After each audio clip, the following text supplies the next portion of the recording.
Students, आपका RBS study classes में आपका स्वागत है। जो भाई बहन पहली बार इस वीडियो को देख रहे हैं तो वो लाइक और इसे सब्सक्राइब जरूर कर लें। और जिन लोगों ने सब्सक्राइब कर लिया है तो उन्हें जो भी वीडियो पड़ेगा तो उसे नोटिफिकेशन में मिल जाएगा। आज हम पढ़ेंगे एनसीएफ 2005 पेडालॉजी। सीटेट में इसका सीटेट में बहुत ही महत्वपूर्ण इसका रोल है एनसीएफ 2005 पेडालॉजी का। इससे कहीं ना कहीं 15 से 20 नंबर का कहीं ना कहीं आता है। तो आज अभी हम आपको पढ़ाएंगे इनका संपूर्ण निचोड़, बहुत ही एक शॉर्ट वीडियो में पूरा निचोड़ एनसीएफ 2005 का।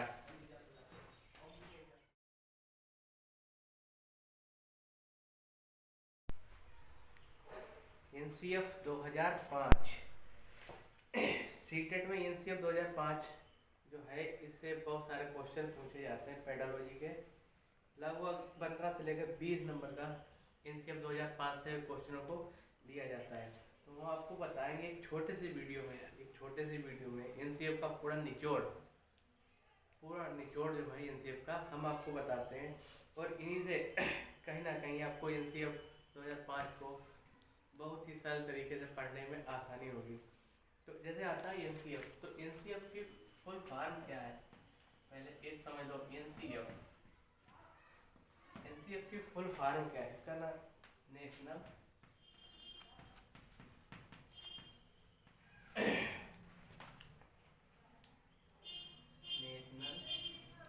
कैरिकुलम नेशनल कैरिकुलम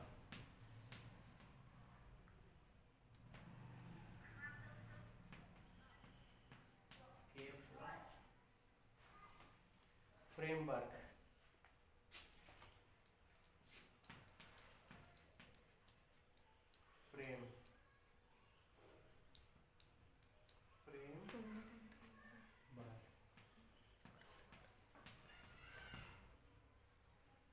एनसीएफ का फुल फॉर्म है नेशनल कैरिकुलम फ्रेमवर्क, यानी राष्ट्रीय पाठ्यक्रम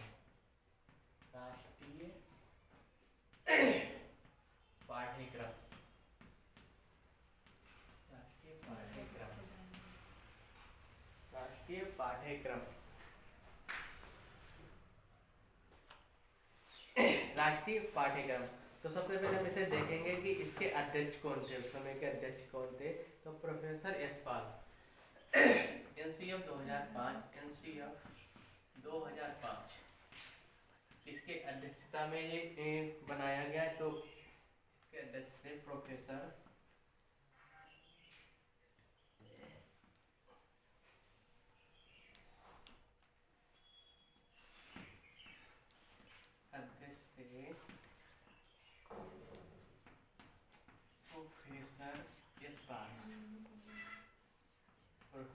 यशपाल। और इसका उद्देश्य मतलब क्या है, ये नेशनल जो है एनसीएफ है क्या, तो ये शिक्षा के क्षेत्र में प्रमुख दस्तावेज ये है क्या, मतलब समझना है कि है एनसीएफ है क्या। तो ये क्या है, शिक्षा के क्षेत्र में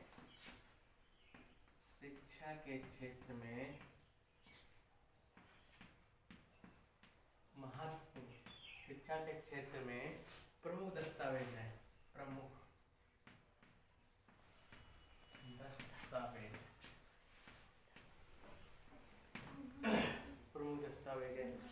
यानी एनसीएफ जो 2000 एनसीएफ की full form national curriculum framework है और इसे राष्ट्रीय पाठ्यक्रम कहते हैं। 2005 में इसके जो बनी थी राष्ट्रीय पाठ्यक्रम जो बनाया गया था, तो उसके अध्यक्ष थे प्रोफेसर यशपाल। और है क्या, मतलब इसे एनसीएफ है क्या, तो एनसीएफ क्या है, शिक्षा के क्षेत्र में एक प्रमुख दस्तावेज है। अब आता है एनसीएफ 2005 के उद्देश्य क्या थे, इसे बनाने के उद्देश्य क्या थे।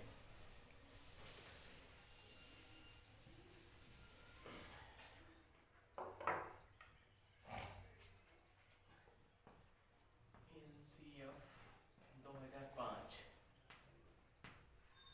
2005 के उद्देश्य,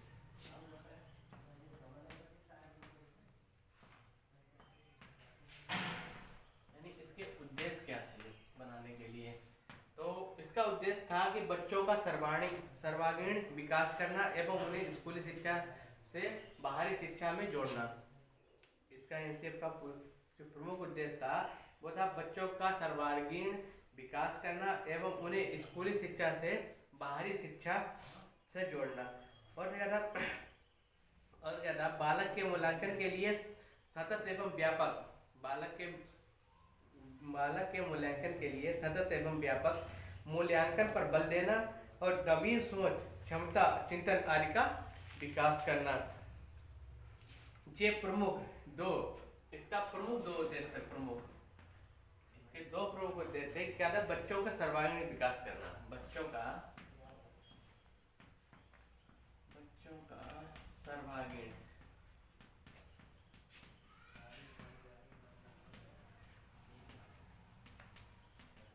विकास करना,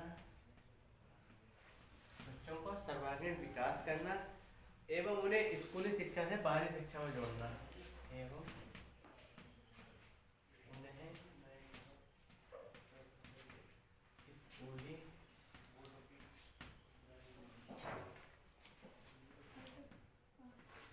शिक्षा से बाहरी शिक्षा के साथ जोड़ना।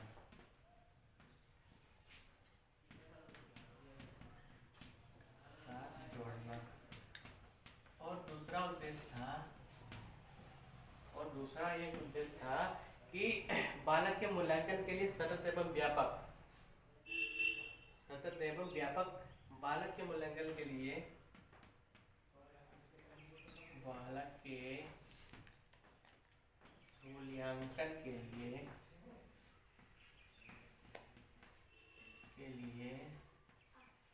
सतत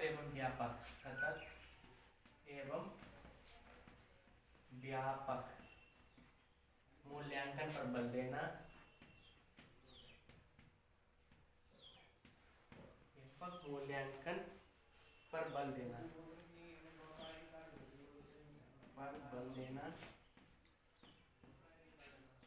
व्यापक मूल्यांकन पर बल देना और नवीन सोच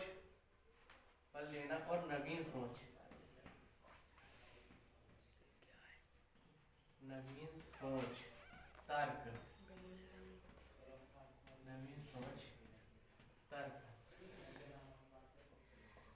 क्षमता चिंतन आदि का विकास करना। तर्क क्षमता चिंतन आदि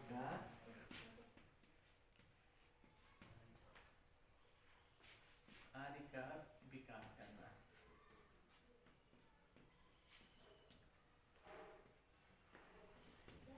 एनसीएफ 2005 का प्रमुख उद्देश्य था कि बच्चों के सर्वांगीण विकास करना एवं उन्हें स्कूली शिक्षा से बाहरी शिक्षा के साथ जोड़ना।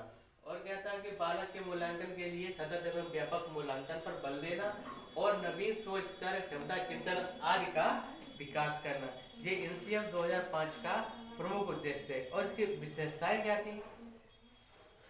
ये तो उद्देश्य हो गया। अब एनसीएफ 2005 की विशेषताएं, एनसीएफ 2005 की विशेषताएं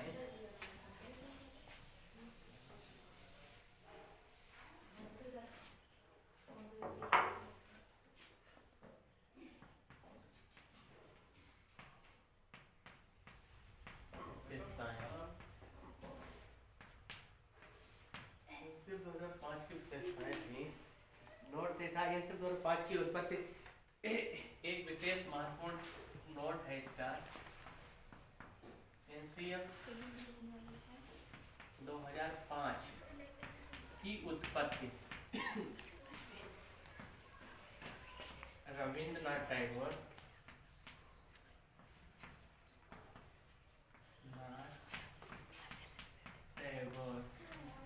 के निबंध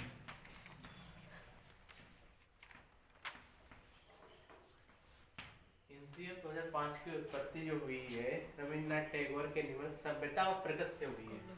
सभ्यता व प्रगति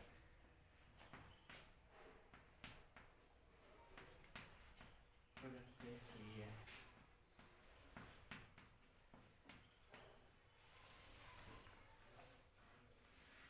अगर पूछा जाए एनसीएफ 2005 की उत्पत्ति कहाँ से हुई है, मतलब तो आता है सभ्यता और प्रगति कि किसके निबंध था, जो रविन्द्रनाथ टैगोर के निबंध से इसकी उत्पत्ति हुई है।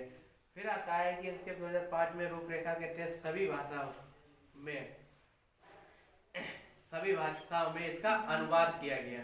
8वीं सूची सभी भाषाओं में एनसीएफ 2005 की व्यवस्था है। एनसीएफ 2005 थी, एनसीएफ 2005 की विशेषता है कि एनसीएफ 2005 रूपरेखा के तहत 2005 रूपरेखा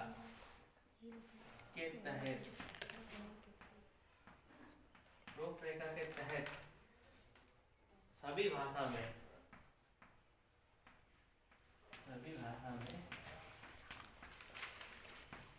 अनुवाद किया गया। इसकी ये प्रमुख विशेषता है, एनसीएफ 2005 की यह प्रमुख विशेषता है।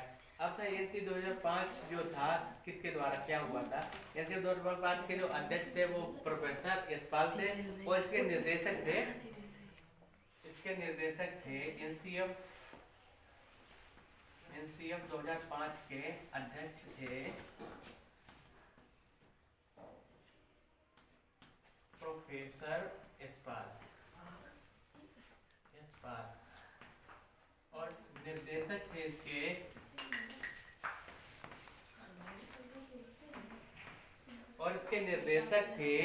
प्रोफेसर कृष्ण कुमार।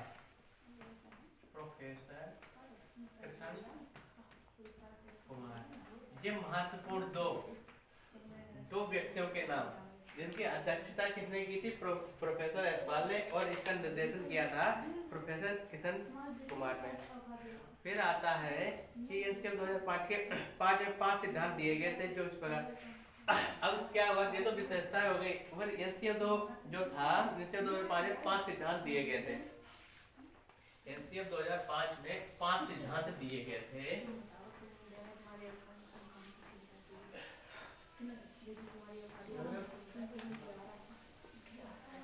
एनसीएफ 2005 में 5 सिद्धांत दिए गए थे।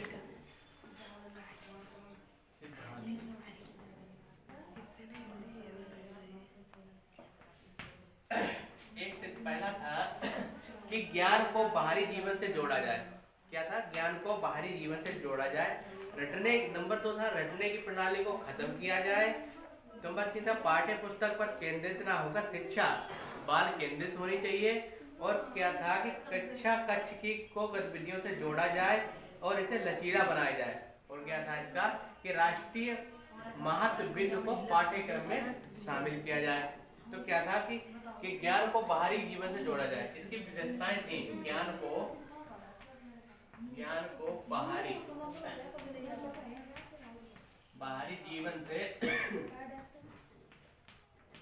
जीवन से जोड़ा जाए।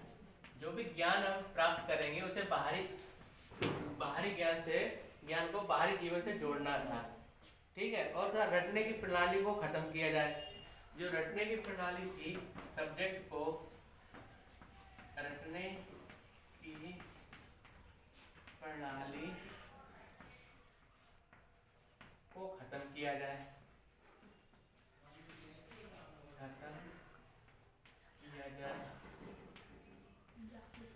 रटने की प्रणाली को खत्म किया जाए।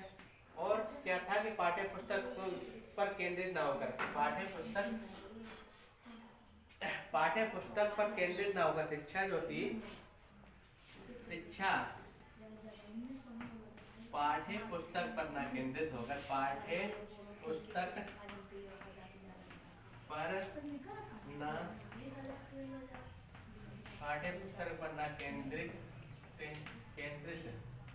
होकर बाल केंद्रित होनी चाहिए। बाल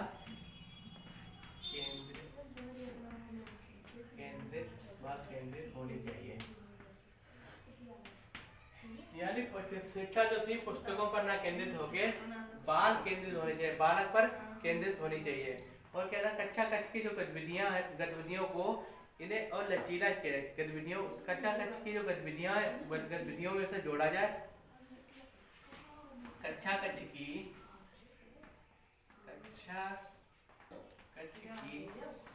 गतिविधियों में जोड़ा जाए, गतिविधियों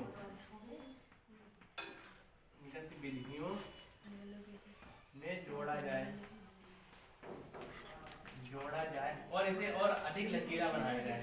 गतिविधियों में से जोड़ा जाए और इसे और अधिक लचीला बनाया जाए, और इसे अधिक लचीला बनाया जाए, लचीला बनाया और इसे अधिक और लचीला बनाया जाए। और क्या था, राष्ट्रीय महत्व बिंदु को पाठ्यक्रम में शामिल किया जाए। नंबर था राष्ट्रीय महत्वपूर्ण बिंदु को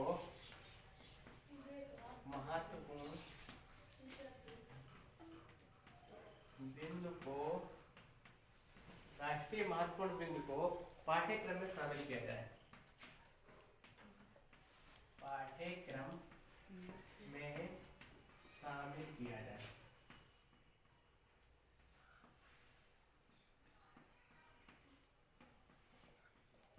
एनसीएफ 2005 के ये प्रमुख सिद्धांत थे जिन पर पूरा काम किया गया कि ज्ञान को बाहरी जीवन से जोड़ा जाए। जो भी हमें शिक्षा प्राप्त होती है उसे बाहरी जीवन से जोड़ना था। बच्चों के रटने की प्रणाली को खत्म किया जाए। किसी सब्जेक्ट को उन्हें रटने के लिए ना कहा जाए, उन्हें समझाकर उन्हें याद कराना बताया गया, ना कि उसे रटने के लिए कहा कि सब्जेक्ट दे दिया गया कि उसे रटकर याद करो। फिर था शिक्षा का पाठ्यक्रम पर जो था शिक्षा का पाठ्य पुस्तक पर केंद्रित ना होकर, शिक्षा जो थी पाठ्य पुस्तक पर केंद्रित ना होकर बाल केंद्रित होनी चाहिए, कि बच्चों को इसका केंद्र बनाना चाहिए। और था कि कक्षा कक्ष को गतिविधियों में शामिल किया जाए और इसे और अधिक लचीला बनाया जाए। और क्या था, राष्ट्रीय महत्वपूर्ण बिंदु को पाठ्यक्रम में शामिल किया जाए।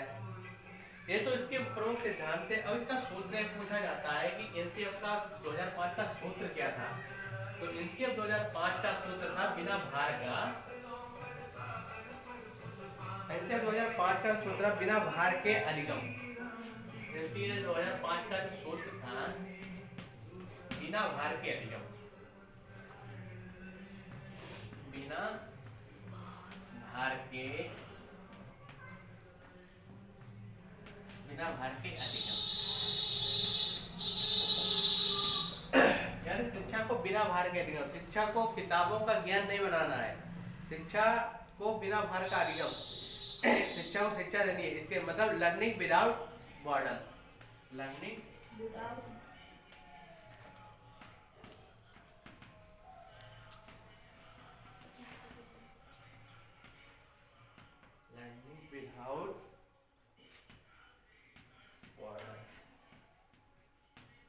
शिक्षा को किसी पर कोई भी भार नहीं बनाना है, शिक्षा को भार नहीं बनाना, एक प्रमुख इसका सूत्र दिया था। अब इसका जो पाठ्यक्रम था क्या था, तो पाठ्यक्रम का क्या अर्थ होता है। पाठ्यक्रम दो शब्दों से मिलकर बना होता है, पाठ्य और क्रम, जिसमें पाठ्य का अर्थ होता है कि पढ़ने योग्य सामग्री और क्रम का अर्थ होता है एक निश्चित व्यवस्था में।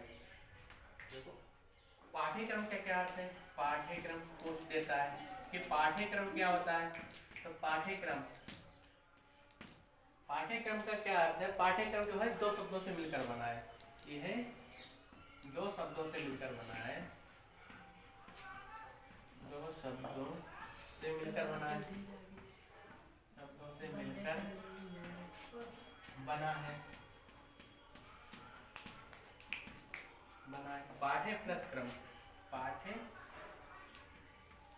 और दूसरा है क्रम। पाठ्य मतलब होता है पढ़ने योग्य सामग्री। पाठ्य का मतलब होता है पढ़ने योग्य सामग्री, पढ़ने योग्य सामग्री,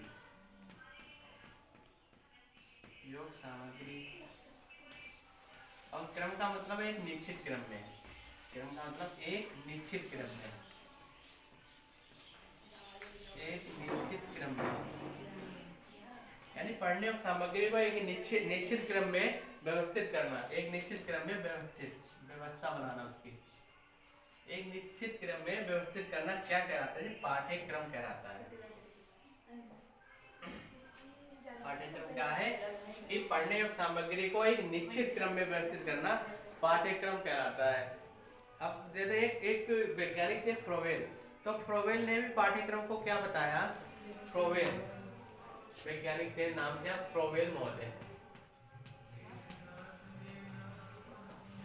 उन्होंने पाठ्यक्रम के बारे में बताया कि पाठ्यक्रम क्या है। पाठ्यक्रम जो है, पाठ्यक्रम समस्त मानव जाति के गुणों का सार है। पाठ्यक्रम क्या बताया, पाठ्यक्रम जो बताया उन्होंने, पाठ्यक्रम समस्त मानव जाति का, मानव जाति के, पाठ्यक्रम क्या था, पाठ्यक्रम समस्त मानव जाति के गुणों का सार है। ये प्रबोल महोदय कहते हैं, गुणों का सार है, गुणों का सार है।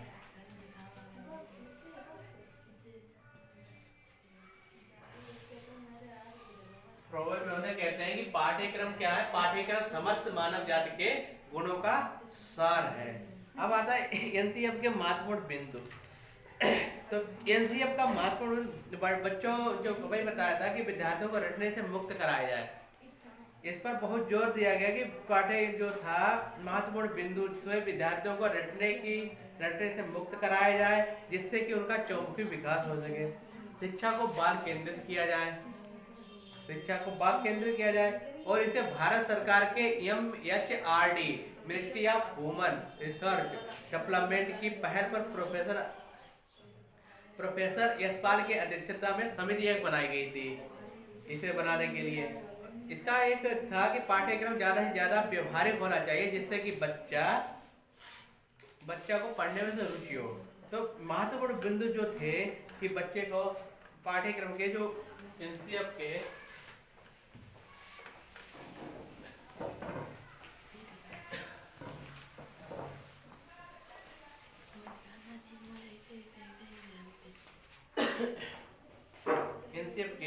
जो महत्वपूर्ण बिंदु थे,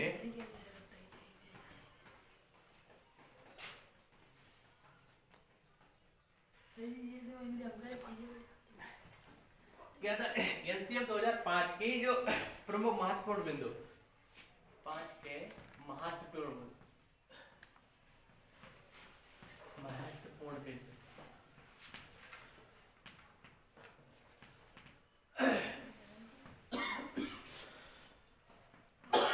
क्या थे कि विद्यार्थियों को रटने से मुक्त कराया जाए, विद्यार्थियों को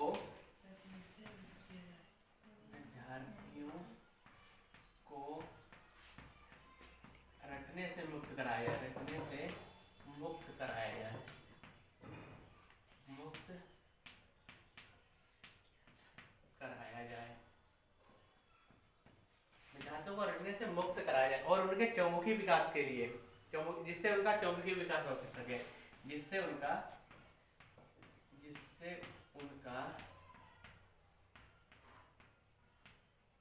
चौमुखी विकास हो सके, चौमुखी विकास हो सके। और क्या उसके महत्वपूर्ण बिंदु है कि शिक्षा को बाल केंद्रित किया जाए, शिक्षा को बाल केंद्रित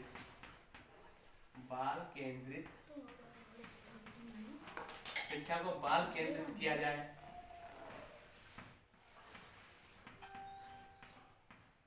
शिक्षा को पाठ्यक्रम केंद्रित नहीं करना था, पाठ्यक्रम केंद्रित जिसे बाल केंद्रित करना था। और क्या पाठ्यक्रम को ज्यादा से ज्यादा व्यवहारिक बनाना जाए, पाठ्यक्रम को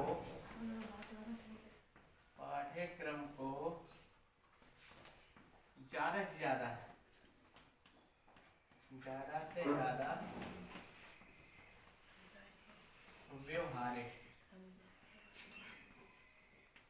व्यवहारिक बनाया जाए,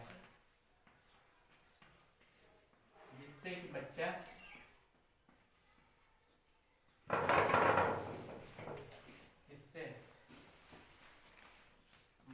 के पढ़ने में रुचि उत्पन्न हो,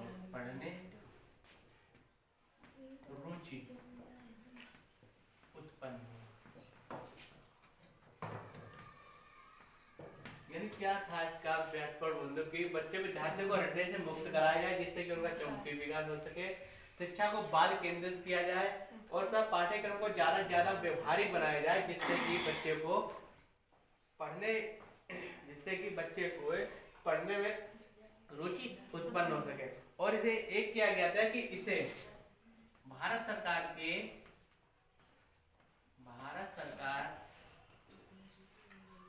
एक मंत्रालय MHD MHRD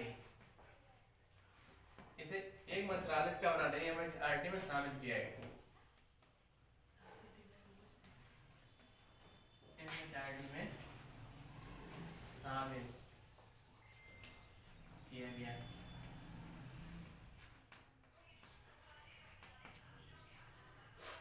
यानी ministry of human resource development, मानव संसाधन में इसे शामिल किया गया। फिर था कि NCM के जो महत्वपूर्ण और पॉइंट क्या थे, ये तो महत्वपूर्ण बिंदु थे और इनके पॉइंट थे कि बच्चे को उसकी मातृभाषा में क्या थे, इसके बच्चे को उसकी मातृभाषा में शिक्षा दी जाए, बच्चे को उसकी मातृभाषा में शिक्षा दी जाए।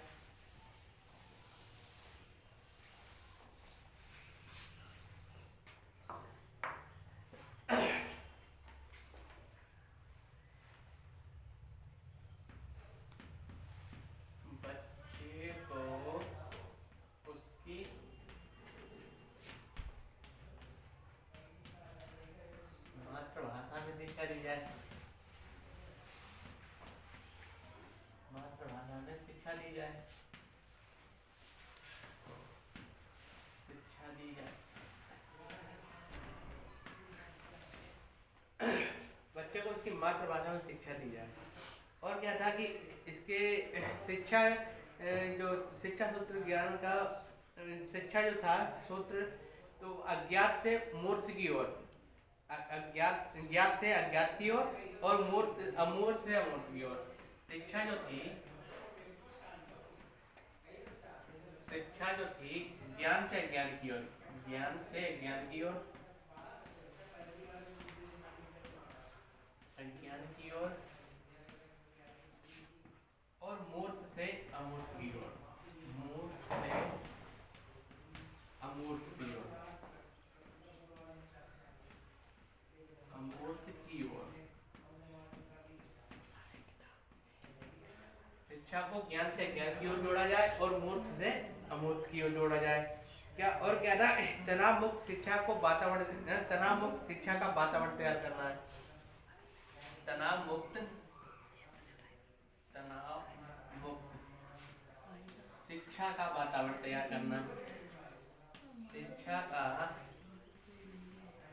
वातावरण तैयार करना, वातावरण तैयार करना, यानी शिक्षा को तनाव मुक्त करना था, शिक्षा को तनाव मुक्त करना था। अभिभावक को ये संदेश दिया जाए कि छोटी उम्र में निपुणता की आकांक्षा नहीं रखनी चाहिए। अभिभावकों के लिए भी इसमें संदेश दिया गया था,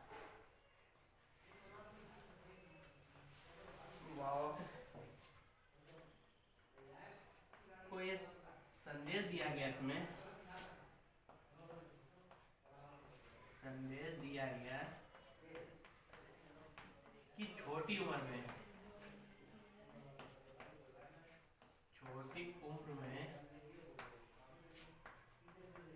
अभिभावकों को भी ये संदेश दिया गया कि छोटी उम्र में निपुणता की आकांक्षा रखना, निपुणता की आकांक्षा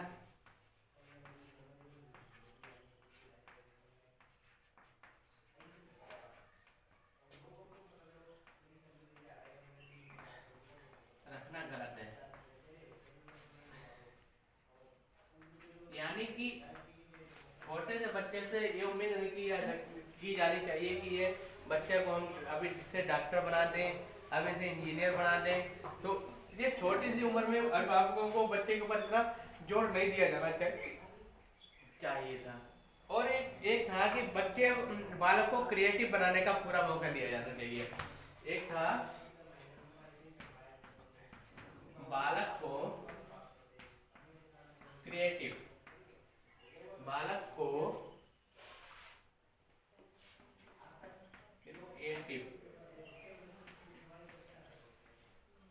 क्रिएटिव बनाने का मौका देते हैं, बनाने का मौका देना चाहिए।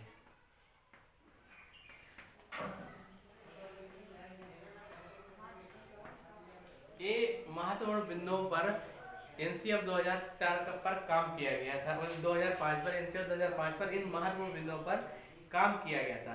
अब क्या था कि शिक्षक के प्रति क्या दृष्टिकोण था एनसीएफ 2005 का, शिक्षक के प्रति क्या दृष्टिकोण था। तो शिक्षक ज्ञान का स्रोत नहीं होता है। शिक्षक जो था, अब ये तो महत्वपूर्ण के जो ऊपर किया गया, अब शिक्षक के ऊपर उसने एनसीएफ ने क्या कहा शिक्षक के ऊपर में,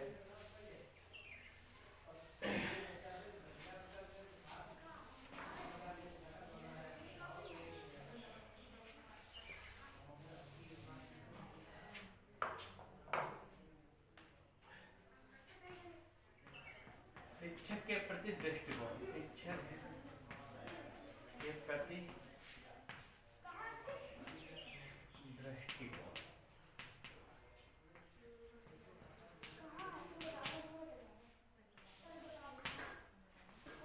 एनसीएफ 2005 का शिक्षक के प्रति दृष्टिकोण था कि शिक्षक ज्ञान का स्रोत नहीं होता है। शिक्षक जो होता है ज्ञान का स्रोत नहीं होता है, केवल सुगम करता होता है जो चीजों को एक सरल तरीके से बताएगा। और क्या था कि प्रत्येक बच्चे को क्या शिक्षक को एक ही बताया गया था कि शिक्षक ज्ञान का स्रोत नहीं है। शिक्षक जो था, एनसीएफ 2005 ने माना है कि शिक्षक ज्ञान का स्रोत नहीं है, ज्ञान का स्रोत नहीं है। इसे केवल सुगम करता माना है, सुगम करता माना है। अर्थात शिक्षा को सरल बनाने यानी शिक्षा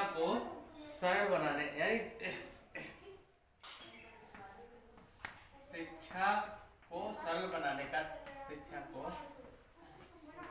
सरल बनाने का काम शिक्षक का है,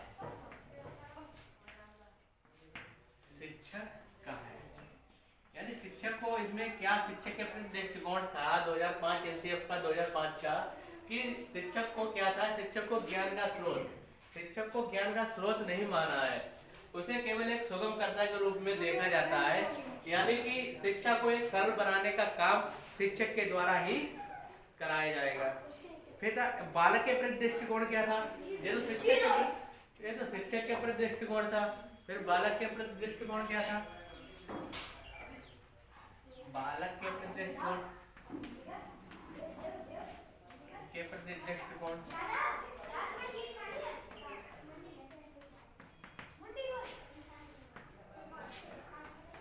बालक के प्रति दृष्टिकोण था, यानी प्रत्येक बालक में सीखने की गति अलग अलग होती है।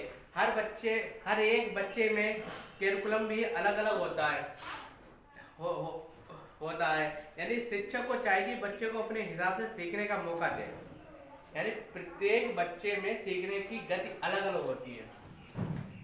इससे हमने माना है कि प्रत्येक बच्चे में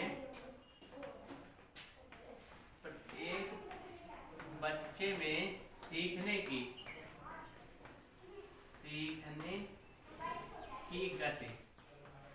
गति अलग अलग होती है,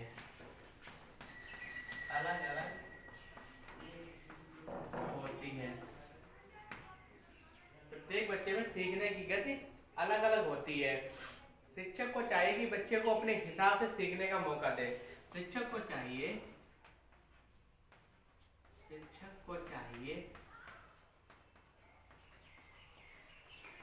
कि प्रत्येक बालक को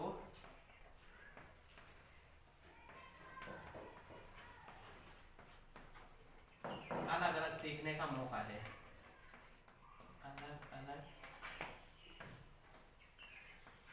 सीखने का मौका दे। यानी एनसीएफ 2005 में शिक्षक के प्रति क्या दृष्टिकोण था एनसीएफ 2005 में कि शिक्षक को ज्ञान का स्रोत नहीं माना था, इसे केवल एक सुगमकर्ता के रूप में माना गया था।